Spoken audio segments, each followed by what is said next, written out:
आवाज क्लियर आ रहा है? देखिए तो।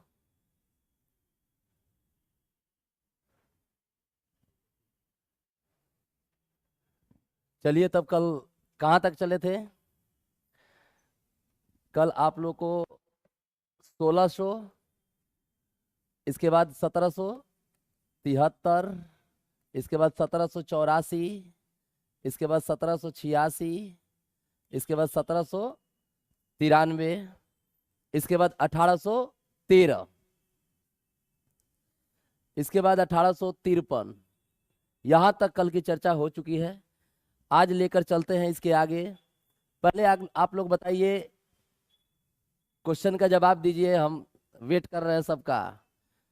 सुप्रीम कोर्ट की स्थापना कब, किस एक्ट के तहत की गई थी? ईस्ट इंडिया कंपनी की स्थापना 31 दिसंबर 1600 ईस्वी को किया गया था। अगला बताइए, पिट्स इंडिया एक्ट के नाम से किसे जाना जाता है?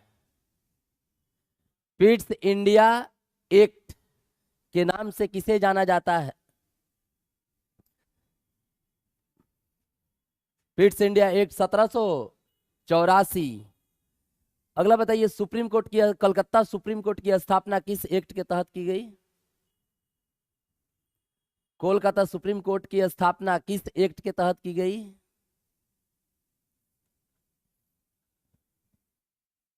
1773 regulating act. 1773 regulating act. Pitt's India act 1784, बिल्कुल सही। अगला बताइए, संशोधन अधिनियम, संशोधन अधिनियम किस गवर्नर जनरल से संबंधित है? 1786 का संशोधन अधिनियम किस गवर्नर जनरल से संबंधित है?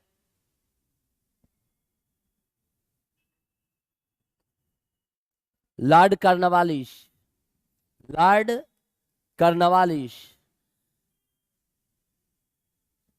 इसके बाद देखेंगे 1813। चाय और चीन के साथ व्यापार चलता रहा, बाद बाकी सभी व्यापार क्या हुआ? बंद। किस एक्ट के तहत? 1813 का चार्टर एक्ट। 1813 का चार्टर एक्ट। नेक्स्ट कंडीशन समझेंगे। ये सब कल की थी, आज हम लोग इसको आगे लेकर बढ़ाया जाए। 1858, 1858 में देखो कंडीशन क्या है। आपको पहले 1853 कल बताए थे, Lord Dalhousie. Lord Dalhousie, Lord Dalhousie. इनमें आप लोग को बता चुके हैं पोस्ट ऑफिस, पोस्ट ऑफिस। इसमें आपको बताए थे रेलवे, रेलवे। इसमें आपको बता चुके हैं आईसीएस सिविल सेवा प्रतियोगिता, आईसीएस सिविल सेवा प्रतियोगिता। इसमें आपको बता चुके हैं राज्य हड़प नीति, राज्य हड़प नीति। ये सभी जो है लॉर्ड डलहौजी के कार्यकाल में किए गए थे। आज हम लोग चलते हैं 1858, 1858, 1858। देखिए 1858 का जो भारत परिषद अधिनियम है, इस भारत परिषद 1858 के परिषद में ब्रिटिश काउंसिल के द्वारा, ब्रिटिश काउंसिल के द्वारा महारानी विक्टोरिया का घोषणा पत्र आया। महारानी विक्टोरिया का घोषणा पत्र भारत भेजा गया। यह घोषणा पत्र लॉर्ड कैनिंग के द्वारा पढ़ा गया था। लॉर्ड कैनिंग, लॉर्ड कैनिंग के द्वारा यह घोषणा पत्र पढ़ा गया। यह घोषणा पत्र 1 नवंबर 1858, यह घोषणा पत्र 1 नवंबर 1858 को इलाहाबाद, 1 नवंबर 1858 को इलाहाबाद में पढ़ा गया था। इलाहाबाद में पढ़ा गया था। इस एक्ट के तहत, इस एक्ट के तहत लॉर्ड गवर्नर जनरल के पद को समाप्त किया गया। लॉर्ड गवर्नर जनरल के पद को समाप्त कर दिया गया तथा भारत में वायसराय पद की आगमन हो गई। अब यहां से 1858 में लॉर्ड कैनिंग भारत के प्रथम वायसराय बने। लॉर्ड कैनिंग जो है भारत के प्रथम वायसराय बने। किस एक्ट में? 1858, 1858। देखिए 1858 के एक्ट में जब ये वायसराय बने तो वायसराय में क्या अंतर हुआ?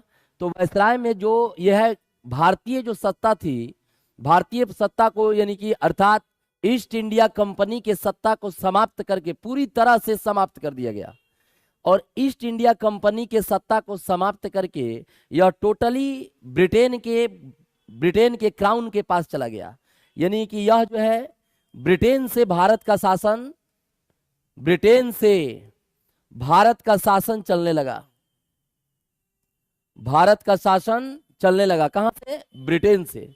यानी कि यह जो है घटना किस समय की है? 1858 की है। यानी कि वायसराय की उपाधि कब से चलने लगा? 1858 के एक्ट से।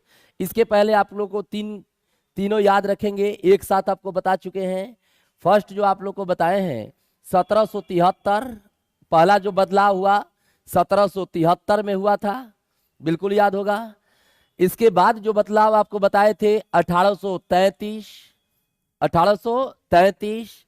अब फिर देखिए बदलाव हुआ है 1858, 1858 में हुआ है। अर्थात ये 3 बदलाव हुए हैं। 1773 के रेगुलेटिंग एक्ट में आपको मैं बताया हूं, 1773 के रेगुलेटिंग एक्ट में बंगाल के गवर्नर जनरल बने हैं। इसके बाद आपको बताए हैं 1833 के एक्ट में। तो 1833 के एक्ट में ये बंगाल के गवर्नर जनरल के पद को विस्तार करके पूरे भारत के गवर्नर जनरल बनाया गया। तो इस तरह याद रखेंगे, लॉर्ड विलियम बेंटिक भारत के प्रथम गवर्नर जनरल बने। इस तरह चलेंगे तो वारेन हेस्टिंग्स बंगाल के प्रथम गवर्नर जनरल बने। फिर आपको नेक्स्ट जो आएगा 1858, तो 1858 के एक्ट में भारत का प्रथम वायसराय लॉर्ड कैनिंग बने, भारत का प्रथम वायसराय। तो ये 3 क्वेश्चन जो है बहुत ही इंपॉर्टेंट है, जो कि आपको बताते ही हैं ग्रुप डी, गैंगमैन, खलासी, चपरासी, इस सब में जो है आप लोग को ये डायरेक्ट हिट मिलेगा। ये 3 क्वेश्चन है, हर एग्जाम के लिए इंपॉर्टेंट है, इसलिए इसको तीनों को याद रखेंगे। तो 1858 के एक्ट में आप लोग को बता चुके कि भारत का पद जो है वायसराय में, भारतीय गवर्नर जनरल का पद किसमें बदल गया? वायसराय में बदल गया। और 1858 के एक्ट में कंपनी के शासन को पूर्णतः समाप्त कर दिया गया। कंपनी के शासन को पूर्णतः समाप्त किया गया कब? 1858। अंशतः समाप्त किया गया कब? 1813। क्योंकि 1813 में चाय और चीन के साथ व्यापार चलता रहा, बाद बाकी सभी व्यापार को पूर्णतः प्रतिबंध लगाया गया था।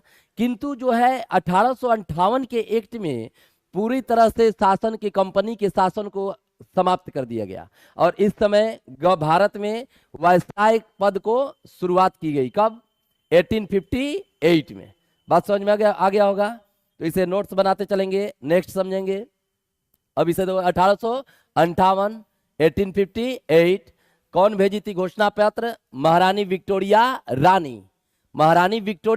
रानी घोषणा पत्र भेजी थी 1858। कहां भेजी थी बाबू? इलाहाबाद में इसे कौन पढ़ा? लॉर्ड कैनिंग ने पढ़ा। कब पढ़ा? 1 नवंबर 1858, 1858, 1 नवंबर 1858 को पढ़ा गया था। अच्छा, ये जो घोषणा पत्र बाबू आया है, ये घोषणा पत्र क्यों आया? ये घोषणा पत्र क्यों आया? तो घोषणा पत्र आने के क्रम में था 1857 में भारत में क्रांति की शुरुआत हुई थी। 10 मई 1857, आप लोग को पता ही होगा। 10 मई 1857 में भारत में क्रांति प्रारंभ हुई थी, जो उत्तर प्रदेश के मेरठ में प्रारंभ हुआ था। उत्तर प्रदेश के मेरठ में 10 मई 1857 की क्रांति प्रारंभ हुई थी। इस क्रांति को दबाने के लिए ब्रिटेन के शासकों ने कहा कि तुरंत जो है इसकी मध्यस्थता की जाए, और इस मध्यस्थता में प्रथम बार जो है किसको मध्यस्थता में भेजा गया? Lord Canning. Lord Canning. और ब्रिटेन से महारानी विक्टोरिया रानी ये बोली कि हम एक घोषणा पत्र भेज के और भारतीयों को सांत्वना व्यक्त करते हैं, और इन्होंने बोली थी कि जो है ये टोटल सामग्री जो है, मेरे जो है जितने सामग्री है, ये सभी सामग्री को पूर्णतः भारत में क्या करेंगे? घोषित कर, भारतीयों को घोषित कर देंगे। ये घोषित भी की है 1876 में। 1876 में महारानी विक्टोरिया रानी पूर्णतः अपने संपत्ति को घोषित कर दी है। बात समझ में आ गया होगा? तो याद रखेंगे ये कब की घटना है बाबू? 1857 में भारतीय क्रांति प्रारंभ हुई थी, 10 मई 1857 को उत्तर प्रदेश के मेरठ में। नेक्स्ट समझेंगे अब जो अगला एक्ट आएगा, अगला एक्ट में आप याद रखेंगे 1861 1861 यह भारत परिषद अधिनियम है। भारत परिषद अधिनियम है। भारत परिषद अधिनियम 1861 1861 के भारत परिषद अधिनियम में देखिए क्या क्या हुआ। देखिए 1861 का जो 61 का भारत परिषद अधिनियम है, इसमें पोर्टफोलियो सिस्टम प्रारंभ हो गया था। पोर्टफोलियो सिस्टम प्रारंभ हुआ। कब हुआ था? 1861 में। पोर्टफोलियो सिस्टम का मतलब होता है विभागीय प्रणाली।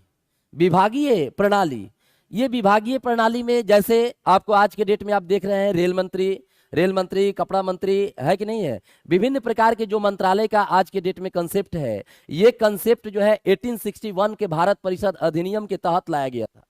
भारत परिषद अधिनियम के तहत लाया गया था। कौन? पोर्टफोलियो सिस्टम या विभागीय प्रणाली।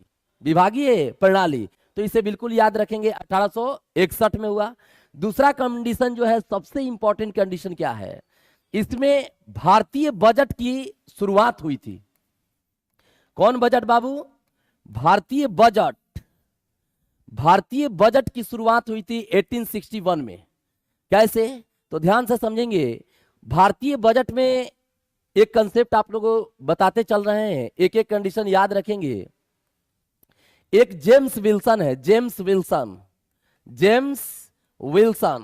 यह 1860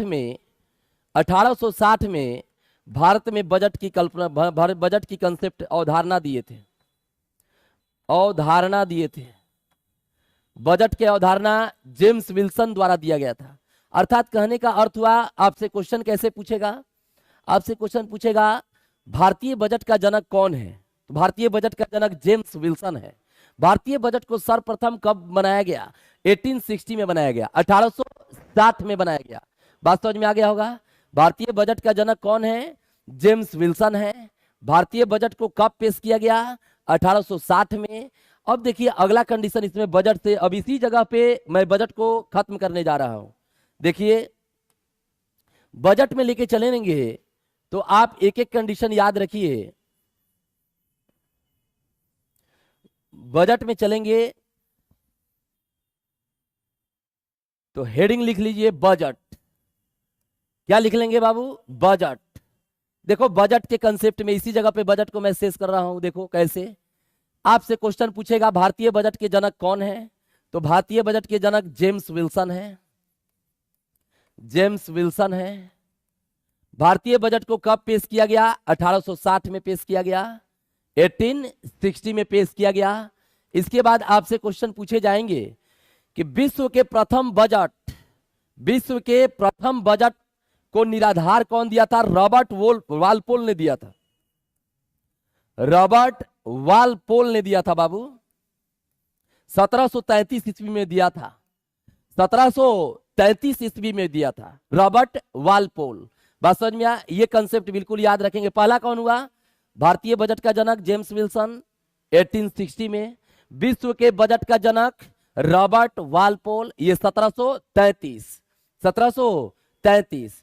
अगला देखिए, भारत में जो कहेगा स्वतंत्र भारत के, ध्यान से सुनेंगे, क्वेश्चन बहुत यहां पे कंफ्यूजन क्रिएट करता है। स्वतंत्र भारत के प्रथम बजट किसने पेश किया? तो बिल्कुल याद रखेंगे, आर सन्मुखन सेठी। आर सन्मुखन सेठी ने स्वतंत्र भारत का पहला बजट पेश किए थे। दूसरा कंडीशन समझेंगे तो गणतंत्र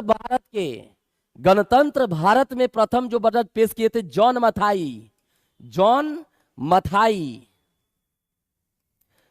मथाई, यानी कि स्वतंत्र भारत के प्रथम बजट पेश किए आर सन्मुखन सेठी।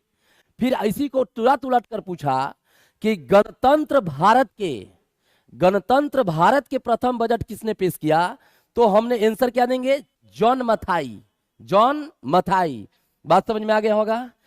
अब देखो नेक्स्ट चलते हैं, अगला देखो कंडीशन। तो याद रखेंगे बाबू, इसे एकदम 100% याद रखेंगे। पहला बजट के शुरुआत भारत में किसने किया? James Wilson. कब किया? 1860 में। विश्व के बजट का जनक रॉबर्ट वालपोल। कब किया? 1733। दूसरा कंडीशन, स्वतंत्र भारत के प्रथम बजट कौन पेश किया? आर सन्मुखन सेठी।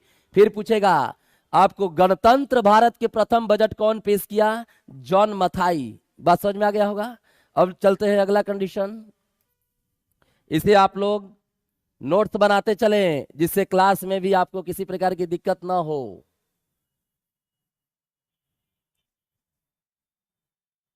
देखिए अगला नेक्स्ट।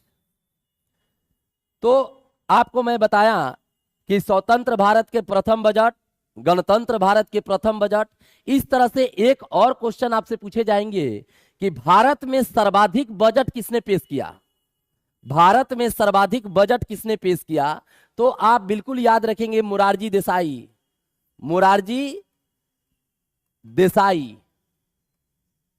भारत में सर्वाधिक बजट पेश किया किसने किया? मोरारजी देसाई। ये 10 बार बजट पेश किए हैं। ये बाबू 10 बार बजट पेश किए हैं। कौन? मोरारजी देसाई। इन्होंने अपने जन्मदिन पे भी बजट को पेश किया था, मोरारजी देसाई। तो याद रखेंगे, भारत में सर्वाधिक बजट पेश करने वाले मोरारजी देसाई हैं। कितने बार? 10 बार। अगला कंडीशन समझेंगे। एक और पूछा जाता है आपसे कि भारत में प्रथम महिला बजट पेश किसने किया था? तो भारत में प्रथम महिला बजट आपको याद होना चाहिए, इंदिरा गांधी प्रधानमंत्री के साथ साथ वित्त मंत्रालय भी था, तो इन्होंने पेश किए थे। तो भारत में प्रथम महिला बजट पेश करने वाली कौन थी? इंदिरा गांधी थी। अब देखिए, वित्त मंत्रालय पूर्णकालिक बजट, यानी वित्त मंत्रालय रहते हुए जो है बजट पेश करने वाली निर्मला सीतारमण दूसरी महिला है। निर्मला सीतारमण ये दूसरी महिला है। इनकी भी एक जीके है, आप बिल्कुल याद रखेंगे। सर्वाधिक बजट पर स्पीच देने वाले वित्त मंत्री कौन बनी थी?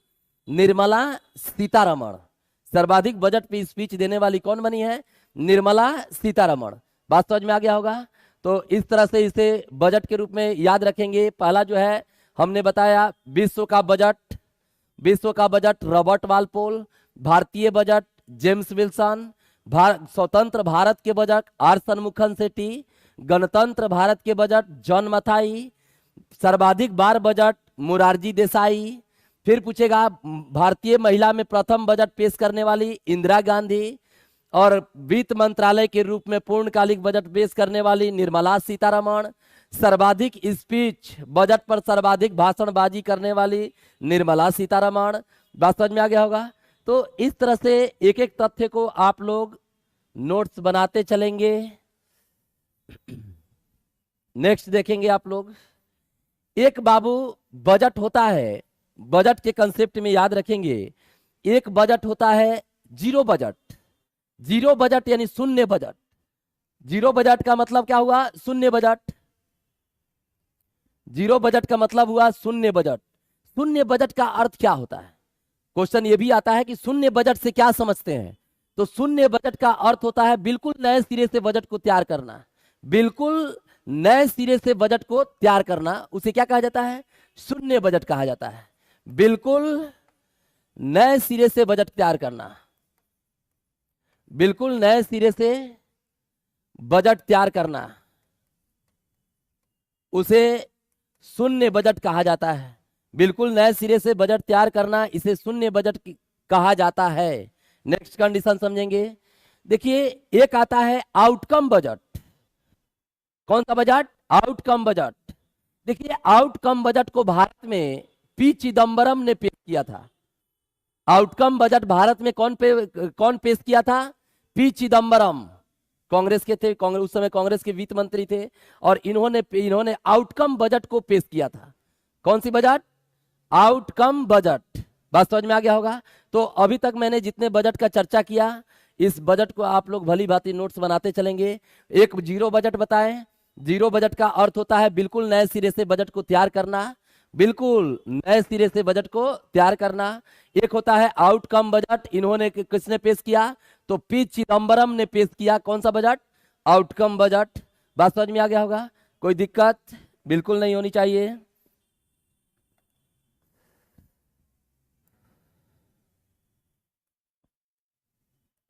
देखिए, तो बिल्कुल याद रखेंगे, बजट की चर्चा हम कर चुके हैं। बजट जो है कहेगा, बजट शब्द का अर्थ क्या होता है? तो बजट शब्द का अर्थ जो है चमड़े के थैला होता है। बजट शब्द का अर्थ क्या होता है? तो बजट शब्द का अर्थ होता है चमड़े का थैला। चमड़े का थैला। ये बजट शब्द जो है, ये फ्रांस का शब्द है। कैसा शब्द है? फ्रेंच भाषा का शब्द है बजट। बस समझ में आ गया होगा। तो इसे याद रखेंगे आप लोग। बजट का अर्थ होता है चमड़े का थैला। बजट का अर्थ क्या होता है? चमड़े का थैला। नेक्स्ट देखिए, तो हम थे 1861 में। एकदम बिल्कुल विस्तृत ढंग से लेके चल रहे हैं। आप एकदम विस्तारित लेके चलते रहिए, और धीरे धीरे आप नोट्स बनाते चलिए। उसके बाद जब फिर क्लास में आपको पढ़ाएंगे, क्लास में बिल्कुल एकदम धारा प्रवाह करा देंगे, इसकी गारंटी। नेक्स्ट समझेंगे। देखिए, 1861 में ही चल रहे थे बाबू भारत परिषद अधिनियम। कौन सा अधिनियम चल रहे थे? भारत परिषद अधिनियम। भारत परिषद अधिनियम। भारत परिषद अधिनियम। इसमें कंडीशन समझिए। आपको बता दिए कि पोर्टफोलियो सिस्टम किसमें आया था? 1861 में। देखिए, बजट की भी प्रावधान आई। किसकी? बजट की भी प्रावधान आई किसमें? 1861 में।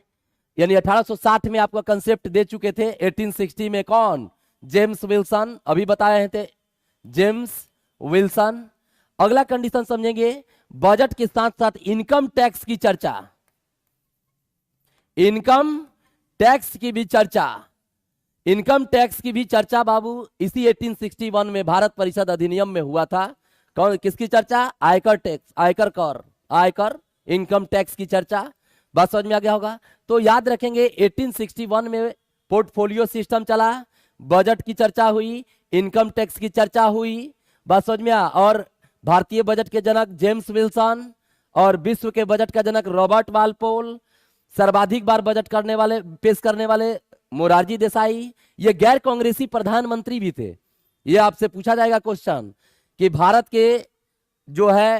के गैर कांग्रेसी प्रधानमंत्री कौन है? मोरारजी देसाई। आपसे यह भी क्वेश्चन पूछा जा सकता है कि पूर्णतः गैर कांग्रेसी प्रधानमंत्री कौन थे? Atal Bihari Vajpayee.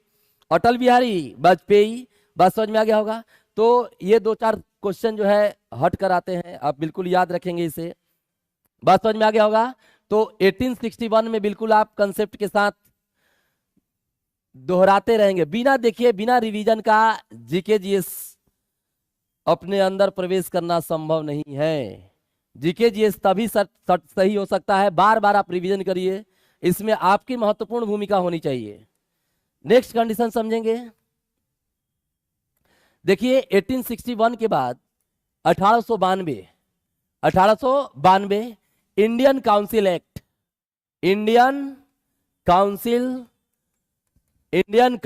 Act, Indian council act 1892। देखिए बहुत ही इंपॉर्टेंट है ये भी।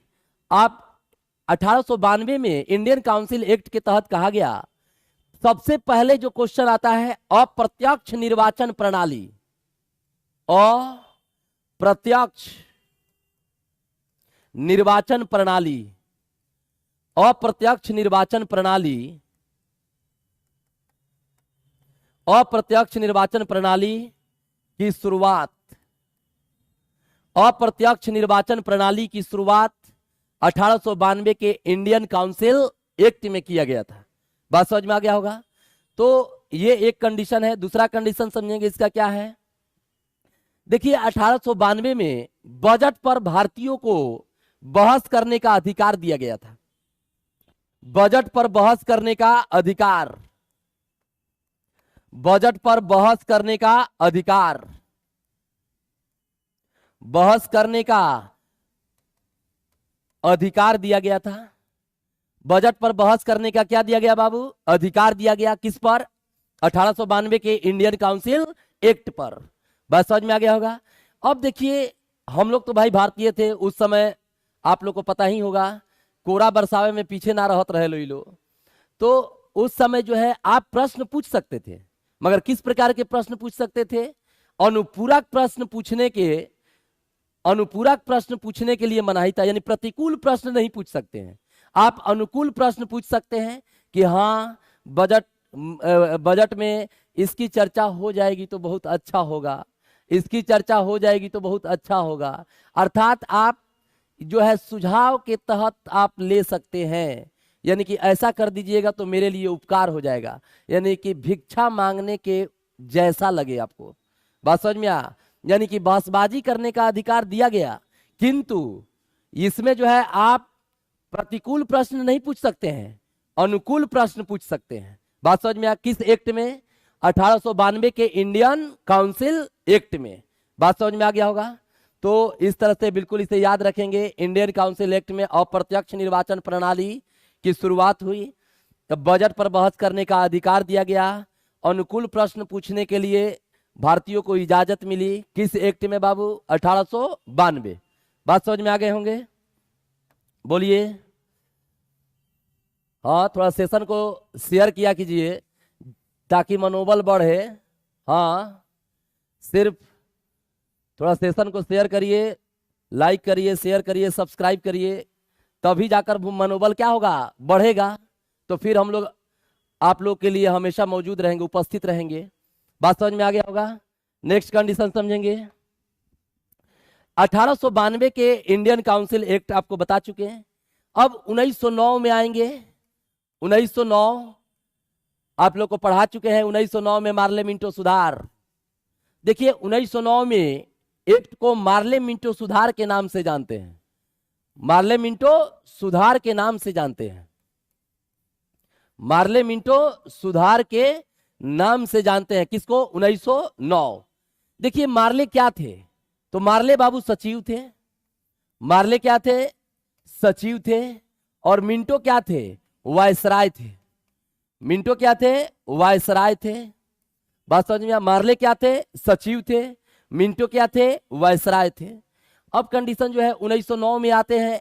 इसको बहुत ही इंपॉर्टेंट है ये, क्योंकि देखिए अंग्रेजों का रूल था divide and rule policy, divide and rule policy, फूट डालो और राज करो।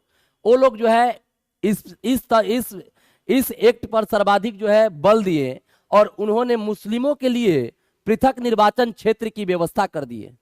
मुस्लिमों के लिए पृथक निर्वाचन क्षेत्र की व्यवस्था कर दी है।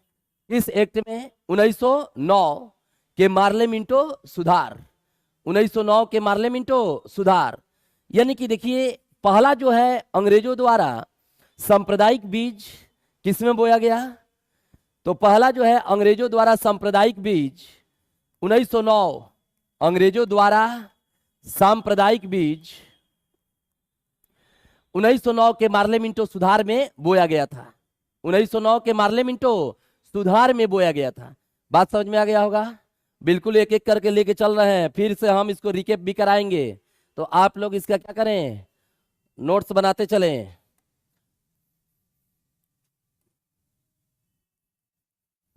तो 1909 के एक्ट को किस नाम से जानते हैं बाबू? मार्ले मिंटो सुधार। मार्ले क्या थे बाबू? सचिव। मिंटो क्या थे? वायसराय। अगला समझेंगे, इसमें इस एक्ट में मुसलमानों के लिए पृथक निर्वाचन क्षेत्र की व्यवस्था कर दी गई। अर्थात इस एक्ट में भारत में पहली बार सांप्रदायिक बीज बोया गया। किसके द्वारा? अंग्रेजों के द्वारा। बात समझ में आ गया होगा। नेक्स्ट कंडीशन समझते हैं आप लोग। 1909 के बाद चलेंगे 1919। 1919 देखिए, 1919 को जितने भी एक्ट बताए हैं, उस एक्ट में जितने भी नामांकन वाला एक्ट है, इन सबको बार बार आप लोग घर पे रिवीजन करते रहेंगे। जैसे 1773 के एक्ट का नाम क्या है? Regulating act.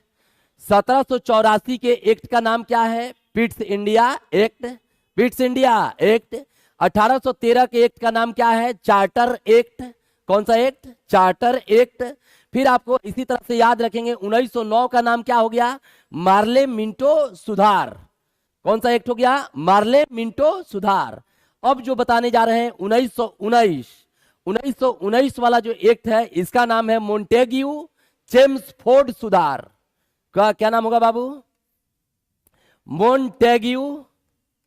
मोंटेग्यू चेम्सफोर्ड सुधार। चेम्सफोर्ड सुधार, मोंटेग्यू चेम्सफोर्ड सुधार के नाम से जाना जाता है। किस एक्ट को? 1919। इसमें भी मोंटेग्यू क्या थे बाबू? तो सचिव थे। मोंटेग्यू सचिव थे, और यहां चेम्सफोर्ड क्या हो जाएंगे? वायसराय थे। क्या हो जाएंगे? वायसराय थे। क्योंकि आप लोग को उसमें भी बताए हैं 1909 के मार्ले मिंटो सुधार में, मार्ले क्या थे? सचिव थे। मिंटो क्या थे? वायसराय थे। उसी तरह से मोंटेग्यू क्या है? सचिव है। फिर से ये चेम्सफोर्ड क्या है? वायसराय है। तो याद रखेंगे, इस एक्ट के अब कंडीशन समझेंगे। देखिए, 1919 का एक्ट जो है, आपको एक एक कंडीशन याद रखेंगे। 1919 के एक्ट में आप केंद्र में केंद्र कह रहे हैं, प्रांत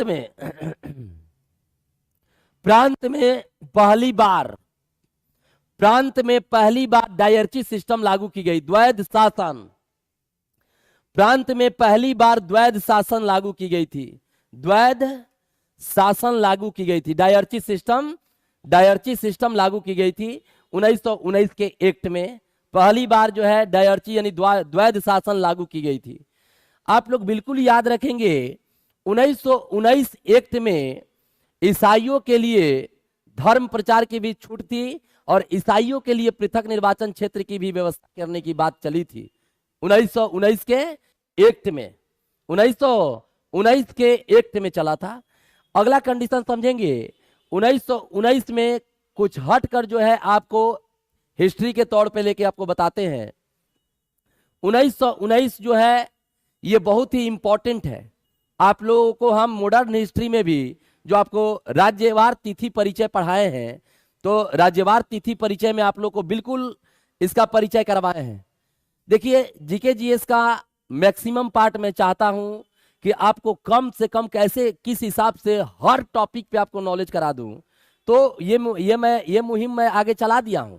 देखिए, अब राज्यवार तिथि परिचय में पढ़ाना पे आरंभ किया हूं, तो राज्यवार तिथि में ये तिथिवार परिचय में आपको बिल्कुल हर चीज का नॉलेज धीरे धीरे होते जाएगा। जब आगे मैं पढ़ाऊंगा तो आपको लगेगा ही नहीं कि अनकॉमन मैं पढ़ने जा रहा हूं। हर चीज के बारे में थोड़ा थोड़ा नॉलेज आगे ही मैं दे दिया हूं, और इसके बाद इसका डिटेल्स में चलूंगा। तो याद रखेंगे, 1919 में रॉलट एक्ट होगा, ये आपको पढ़ाया हूं। कौन सा एक्ट बाबू? Rowlatt act. 1919 में आपको एक और पढ़ाया हूं कि 1919 में जालियांवाला बाग हत्याकांड।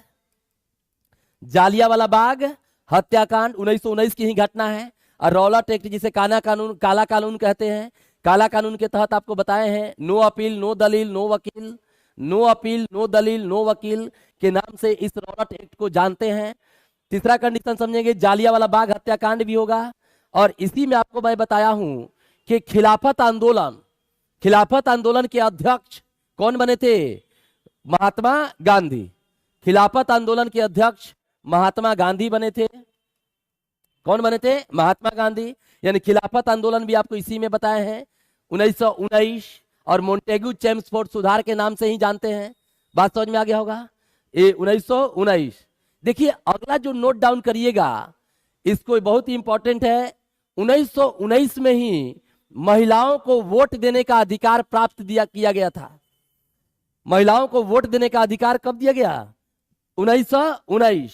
बात समझ में आ गया होगा। महिलाओं को वोट देने का अधिकार, महिलाओं का वोट देने का अधिकार प्राप्त किया गया 1919 में ही। पहली बार जो है महिलाओं को वोट देने का अधिकार न्यूजीलैंड सरकार ने दिया था।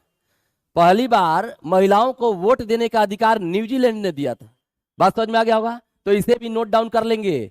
महिलाओं को वोट देने का अधिकार 1919 के एक्ट में ही किया गया था। और पहली बार जो है महिलाओं को वोट देने का अधिकार कौन देश दिया? न्यूजीलैंड। कौन दिया? न्यूजीलैंड। बात समझ में आ गया होगा। तो अब अगला चलते हैं, नेक्स्ट कंडीशन। देखिए तो याद होना चाहिए 1919 मोंटेग्यू चेम्सफोर्ड सुधार, इसमें के प्रांत में द्वैध शासन। किसमें द्वैध शासन? प्रांत में द्वैध शासन लागू की गई थी 1919 के मोंटेग्यू चेम्सफोर्ड सुधार। मोंटेग्यू क्या थे? सचिव थे। चेम्सफोर्ड क्या थे? वायसराय थे। चेम्सफोर्ड वायसराय, मोंटेग्यू सचिव। बात समझ में आ? तो एक बार रिकॉल कर लिया जाए। बताइए रॉलेट एक्ट कब हुआ? रॉलेट एक्ट कब आया? 1919। जालियांवाला बाग हत्याकांड कब हुआ? 1919। खिलाफत आंदोलन के अध्यक्ष कौन बने? महात्मा गांधी। मोंटेग्यू चेम्सफोर्ड सुधार किसका नाम है? 1919। महिलाओं को वोट देने का अधिकार 1919। महिलाओं को वोट देने के अधिकार में प्रथम देश कौन था? न्यूजीलैंड। कौन था? न्यूजीलैंड। बात समझ में आ गया होगा। अगला समझेंगे, नेक्स्ट। देखिए 1919 के बाद चलते हैं, बहुत ही इंपॉर्टेंट, 1935 भारत शासन अधिनियम। भारत शासन अधिनियम। भारत शासन अधिनियम बहुत ही इंपॉर्टेंट। भारत शासन अधिनियम 1935 का भारत शासन अधिनियम। देखिए 1935 के भारत शासन अधिनियम में क्या क्या हुआ आपको पता ही होगा। 1935 के भारत शासन अधिनियम जो है, इस अधिनियम से 80% अनुच्छेद यहां से उठाकर हूबहू अपने संविधान में रख दिया गया है। अपने संविधान में रख दिया गया है। और संविधान में रखने के कारण इस 1935 के भारत शासन अधिनियम को ब्लूप्रिंट ऑफ द कॉन्स्टिट्यूशन कहा जाता है। ब्लूप्रिंट ऑफ द कॉन्स्टिट्यूशन कहा जाता है। बात समझ में आ गया होगा। यानी भारतीय संविधान का ब्लूप्रिंट के नाम से कौन जाना जाएगा? 1935 का भारत शासन अधिनियम। बात समझ में आ गया होगा। तो पहला कंडीशन ब्लूप्रिंट। ब्लूप्रिंट बात समझ में आ? किसका? Blueprint of the constitution. Of the constitution, blueprint of the constitution. Next condition समझेंगे। देखिए इसमें शक्तियों का बंटवारा भी किया गया। 1935 के भारत शासन अधिनियम में शक्तियों का बंटवारा भी किया गया। अब शक्तियों के बंटवारा में क्या क्या था तो आपको पता ही होगा। संघ सूची, संघ सूची, राज्य सूची। कौन सा सूची बाबू? राज्य सूची। अब बचल खुचल जो होगा वो क्या किसमें चला जाएगा? समवर्ती सूची। बात समझ में आ गया? समवर्ती सूची, समवर्ती सूची। बात समझ में आ गया होगा। यानी कि भारत में शक्तियों की भी बंटवारा की गई। तो भारत में शक्तियों की बंटवारा जो की गई है, पहला कौन सूची है बाबू? संघ सूची। देखिए संघ सूची में जो पहला विषय था, पहले विषय इसमें 97 थे। संघ सूची में पहला जो विषय थे उसमें 97 विषय थे। आज के डेट में ये बाबू 100 विषय हो गए हैं। कितने विषय हो गए हैं? 100 विषय हो गए हैं। देखिए राज्य सूची का जो विषय है इसमें पहले जो विषय थे ये 66 थे, 66। अब ये घटकर वर्तमान में 61 हो गए हैं। वर्तमान में कितने हो गए हैं? 61 हो गए हैं। अब देखिए समवर्ती सूची, समवर्ती सूची में पहले विषय 47 था, 47, किंतु वर्तमान में ये विषय 52 हो गया है। ये जो 5 हटा है ये कहां चला गया है? समवर्ती सूची में चला गया है। बात समझे? तो बहुत ही इंपॉर्टेंट है ये विषय। आपसे ये विषय वाले क्वेश्चन भी पूछे जाते हैं, आपसे पूछे जाएंगे कि संघ सूची में पहले विषय कितने थे? 97 थे। फिर पूछे जाएंगे आपसे वर्तमान में जो है संघ सूची में कितने विषय हैं? 100 हैं। पहले जो है राज्य सूची में कितने विषय थे? तो राज्य सूची में 66 विषय थे। वर्तमान में राज्य सूची में कितने विषय हैं? 61। फिर पूछे जाएंगे पहले जो है समवर्ती सूची में कितने विषय थे? 47 विषय थे। वर्तमान में कितने विषय हैं?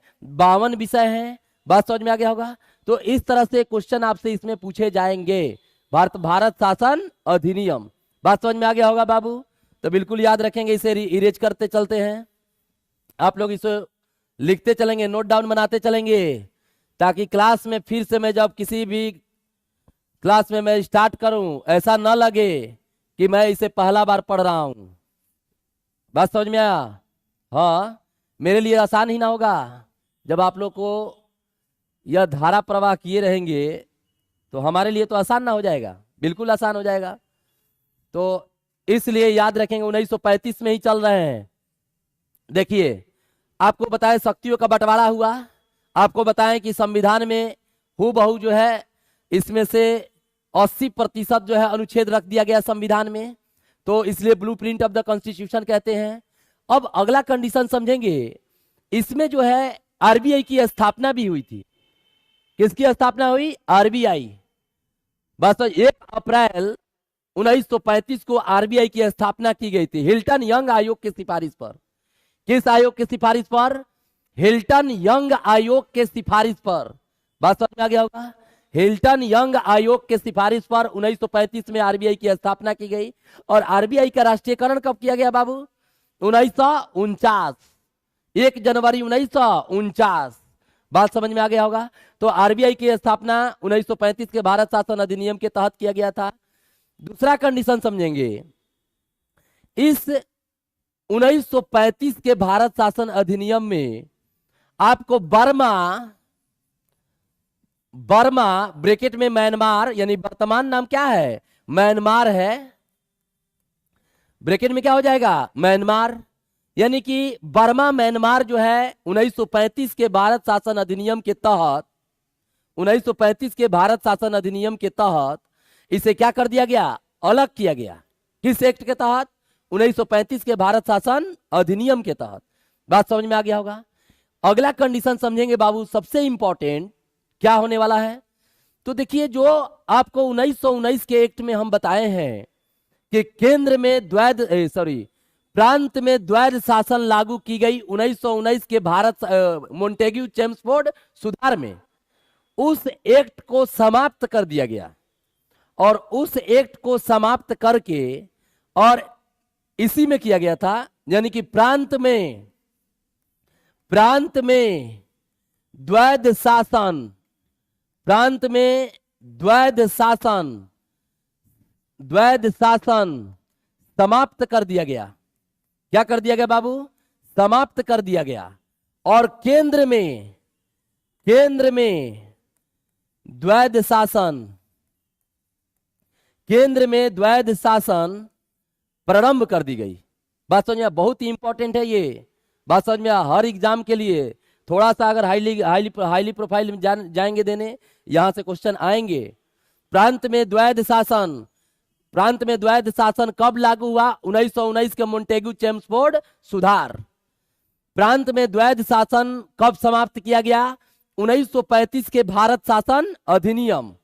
1935 के भारत शासन अधिनियम। फिर आपसे क्वेश्चन पूछेगा, केंद्र में द्वैध शासन कब लागू किया गया? 1935 के भारत शासन अधिनियम। बात समझ में आ गया होगा। बिल्कुल इसे याद रखेंगे। और म्यांमार भी, बर्मा भी अलग हुआ था किससे? 1935 के भारत शासन अधिनियम के तहत। बात समझ में आ गई होगी। नोट्स बना रहे हैं? कमेंट करके बताइए, नोट्स बना रहे हैं? बोलिए, इसे नोट्स बनाते चलें।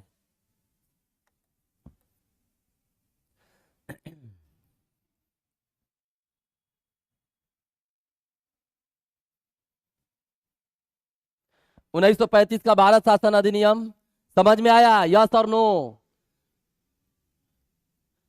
कमेंट करके बताइए, समझ में आ रहा है? तो चलिए आगे चलते हैं।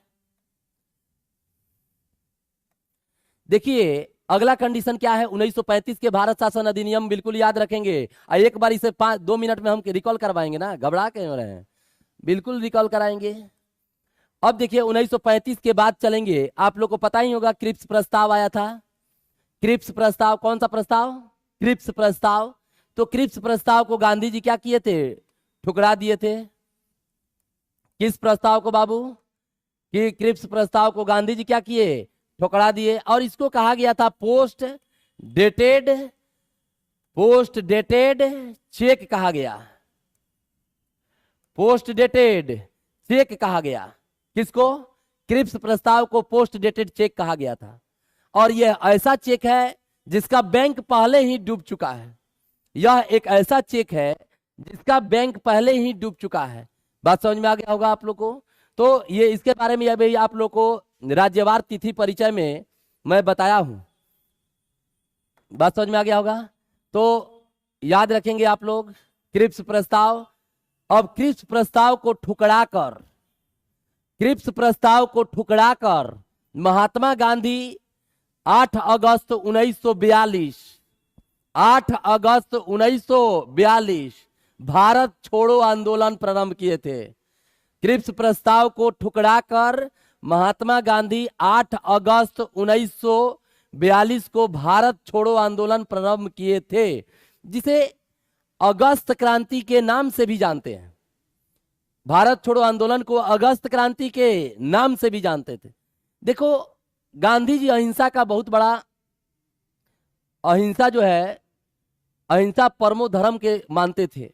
मगर गांधी जी को भी 1942 के भारत छोड़ो आंदोलन में हिंसा का रूप धारण करना पड़ा। यह जो है इस तथ्य की जानकारी हमें प्राप्त होती है। कैसे? तो डू और डाई किससे प्राप्त होती है बाबू? डू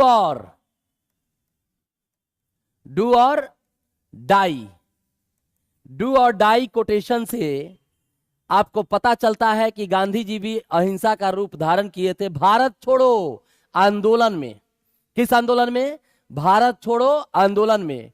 और इस भारत छोड़ो आंदोलन में ऑपरेशन 0 आवर के तहत, बिल्कुल याद रखेंगे, ये सभी क्वेश्चन बनते हैं। ऑपरेशन 0 आवर,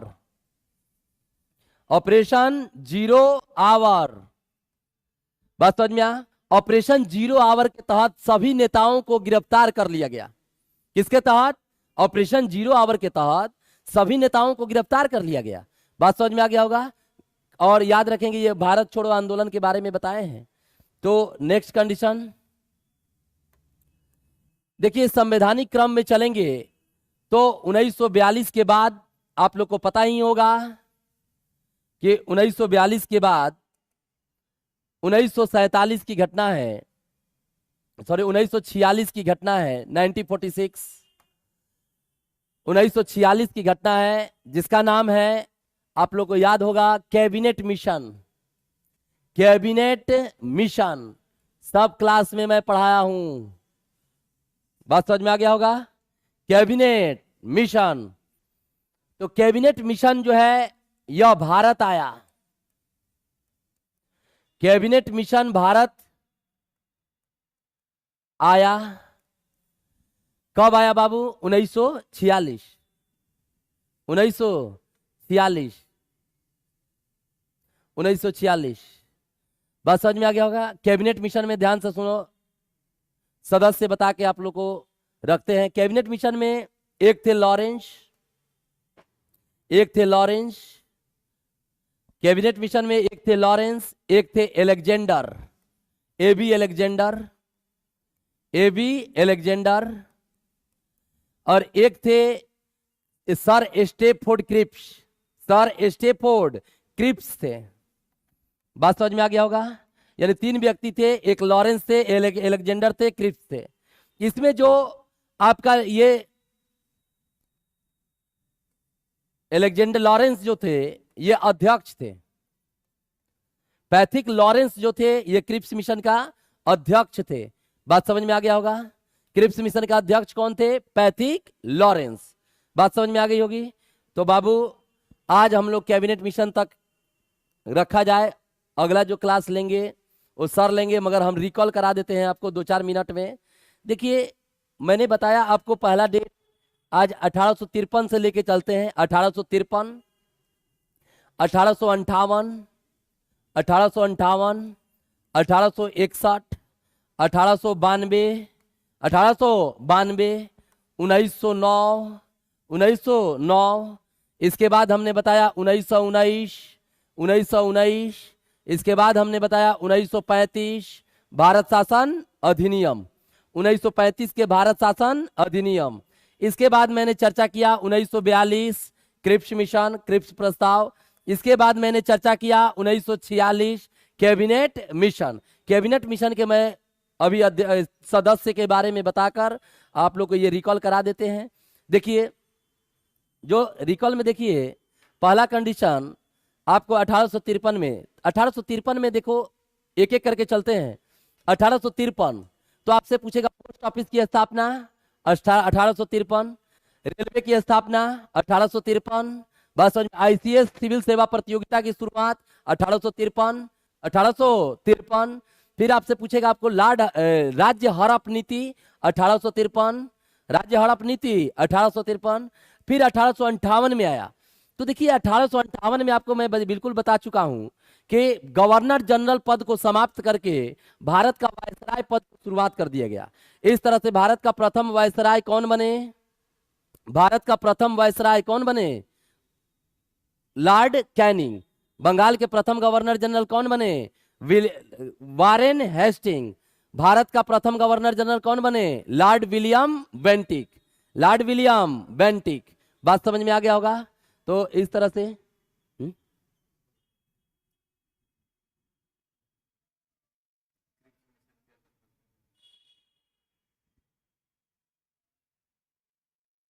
क्रिप्स मिशन जो है, क्रिप्स मिशन देखो ध्यान से, क्रिप्स प्रस्ताव जो भारत आया था, तो भारत आया क्रिप्स मिशन असफलता इसलिए था क्योंकि 1914 से 18 के बीच 1914 से 18 के बीच में प्रथम विश्व युद्ध चला था।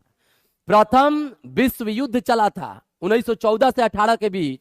उस समय जो है भारतीयों को सपोर्ट लिया गया विश्व युद्ध में, मगर जो है कहा गया कि आप लोग को हम बिल्कुल आजाद करके, बिल्कुल आजाद करके आपको हम एक संवैधानिक रूप से पद बनाकर आप लोग को हम आजाद कर देंगे, हमें आप लोग सपोर्ट करिए। फिर 1939 से 45 में, 1939 से 45 में द्वितीय विश्व युद्ध लगा। इस द्वितीय विश्व युद्ध में फिर से अंग्रेज आ गए हम लोग के पास कि अब की पक्का जो है आप लोग को संविधान बना के और आप लोग को आजाद करके हम जाएंगे। द्वितीय विश्व युद्ध में आप लोग क्या करिए? सपोर्ट करिए। तो द्वितीय विश्व युद्ध के सपोर्ट में भारत सरकार, महात्मा गांधी बात समझ गए, तो इसलिए क्रिप्स प्रस्ताव को उन्होंने कहा था, क्योंकि 14 से 18 में धोखा मिला था हम लोग को, तो इसलिए 1939 से 45 के द्वितीय विश्व युद्ध में उन्होंने कहा कि अब जो है यह पोस्ट डेटेड चेक है, और यह ऐसा चेक है जिसका बैंक पहले ही डूब चुका है। बात समझ में आया। इसलिए पहली हम लोग का जो प्रॉमिस किए थे वो प्रॉमिस पूरा नहीं हुआ था, इसलिए हम लोग ठुकरा दिए। क्रिप्स प्रस्ताव को महात्मा गांधी जी द्वारा ठुकरा दिया गया और कहा गया कि मैं इस प्रस्ताव से सहमत नहीं हूं और मैं अब क्रांति लूंगा, भारत छोड़ो आंदोलन। और 8 अगस्त 1942 के ग्वालियर टैंक मैदान में मुंबई में है, और यहां से इन्होंने क्या किया? भारत छोड़ो आंदोलन शुरुआत कर दिए। बात समझ में आ गया होगा बाबू? बिल्कुल बताइए कमेंट दे करके।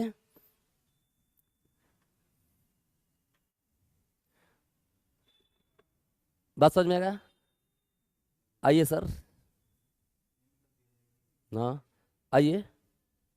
नहीं नहीं, एंड कर दीजिए, फिर से एंड कर दीजिए।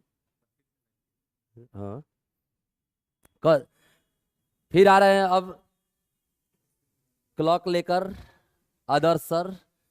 जस्ट 2-4 मिनट के अंदर फिर वो लाइव होने वाले हैं।